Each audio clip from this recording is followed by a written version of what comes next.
Cheers. How you doing? This is Ben Hart coming at you today with another rant. Actually, tonight is probably less of a rant and more of a seminar on the Constitution. Tonight we're going to focus specifically on the 10th Amendment.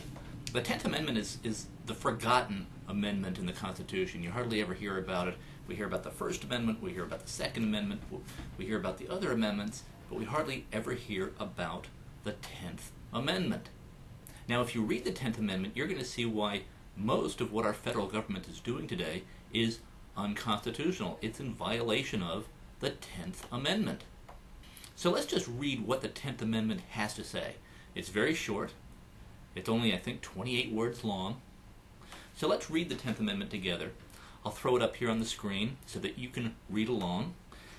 The 10th Amendment says, "The powers not delegated to the United States by the Constitution, nor prohibited by it to the states, are reserved to the states respectively, or to the people." That's it. 28 words, one sentence. Pretty easy to understand. A 10-year-old could understand that. What it says is that unless the Constitution specifically authorizes the federal government to do something, to do a job, the federal government can't do it. So what is the federal government authorized to do? Well, that's pretty well summed up in the preamble, which says, "We, the people of the United States, in order to form a more perfect union, to establish justice, ensure domestic tranquility, provide for the common defense, promote the general welfare, and secure the blessings of liberty to ourselves and our posterity, do ordain and establish the Constitution of the United States of America." That's the preamble. It describes the purpose of the federal government. So basically the job of the federal government is to provide defense of the nation, common defense, law and order, that's to ensure domestic tranquility, and do some things for the general good, for the general welfare. The Constitution calls the president the commander-in-chief. Now that's a military title, and it indicates what our founding fathers believed the primary purpose of the president to be. He's the commander-in-chief of the military. His main job is to defend the country. Okay, so let's read the preamble again.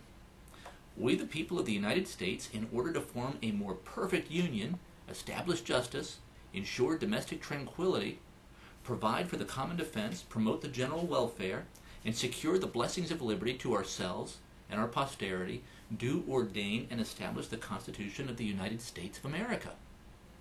So the primary purpose of the federal government is to secure the blessings of liberty to ourselves and to our posterity, not to redistribute wealth. In fact, that is explicitly prohibited by the Fifth Amendment to the Constitution, which says that private property shall not be taken by the government for public use without just compensation. Nowhere in the Constitution is authority given to the federal government to set up a national health care system. Now the states, they have the power to set up a health care system. They have a right to do lots of things if it's not prohibited by their constitutions. The states have a right to do a lot of things that the federal government has no right to do. James Madison is the father of the Constitution. He was the primary author of the Constitution, and he summed it up this way in the Federalist Papers, Federalist Paper number 45. There he wrote, "The powers delegated by the proposed Constitution to the federal government are few and defined." That's James Madison. "Those which are to remain to the state governments are numerous and indefinite." In other words, the states can pretty much do what they want to do as long as it's not in contradiction to the Bill of Rights. So under our structure of government, the federal government is supposed to have few and very clearly defined powers, while the states can do pretty much whatever they please. They are explicitly prohibited from doing so by the Bill of Rights and other constitutional amendments. If Massachusetts wants to have a socialized medicine system, it can do it. But the federal government cannot impose that on the whole country because it's not a proper role of the federal government as defined by our Constitution. So let's read the 10th Amendment again. "The powers not delegated to the United States by the Constitution or prohibited by it to the states are reserved to the states respectively or to the people." I'm not sure how our founding fathers, how James Madison could have been any more clear than that. Interestingly, when the Constitution was being debated, James Madison argued against the idea that a 10th Amendment was even needed. After all, the entire Constitution is about limiting federal power and carefully defining the power and the scope of the federal government. Given what the rest of the Constitution says in its entire structure, Madison thought it unimaginable that the federal government would ever attempt to regulate or interfere in matters that should be left to the states or to local towns and cities.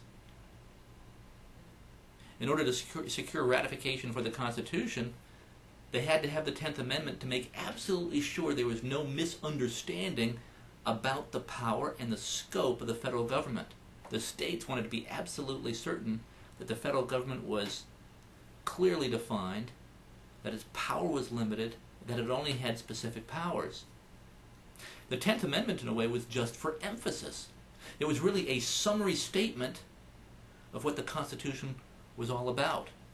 It basically says, in case you don't fully understand from reading the rest of the Constitution, we'll just kind of restate it right here in the 10th Amendment.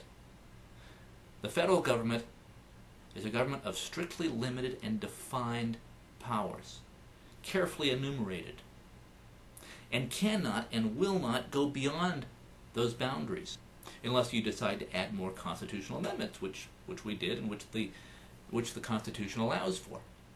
So how does the current crowd, how do these politicians justify this never-ending expansion of federal power? Well, mostly they just ignore the Constitution. But the intelligent liberals and the intelligent statists who read the Constitution usually point to either the phrase general welfare in the preamble, which you heard before, or the supremacy clause, which you'll find in Article 6, Section 2. Let's deal first with the general welfare phrase. The phrase general welfare has to be viewed in terms of the language of that time.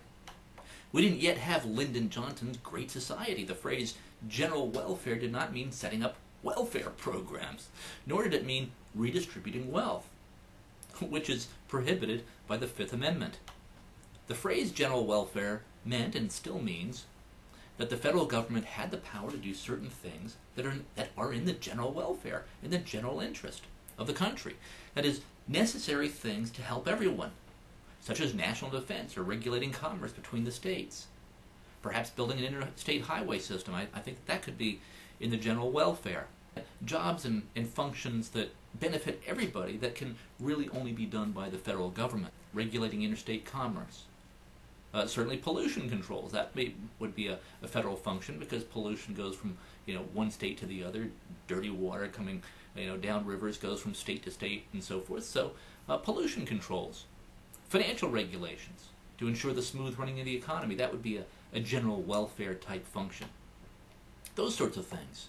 And when considering what falls into this category of general welfare, these jobs have to be considered in the light of what the primary purpose of the Constitution is, which is also right there in the preamble. The primary purpose of the Constitution was to, quote, secure the blessings of liberty, unquote. In fact, Madison wrote exactly this in answer to those who feared that this general welfare phrase might give the federal government the power to do just about anything it wanted under this rubric of general welfare. Madison wrote that such a view of the Constitution would have the effect of giving to Congress a general power of legislation instead of the defined and limited one hereto understood to belong to them. In other words, Madison is saying that it is obvious from reading the entire Constitution as a whole that the federal government does not have the power to do whatever it wants, that its powers are limited and defined.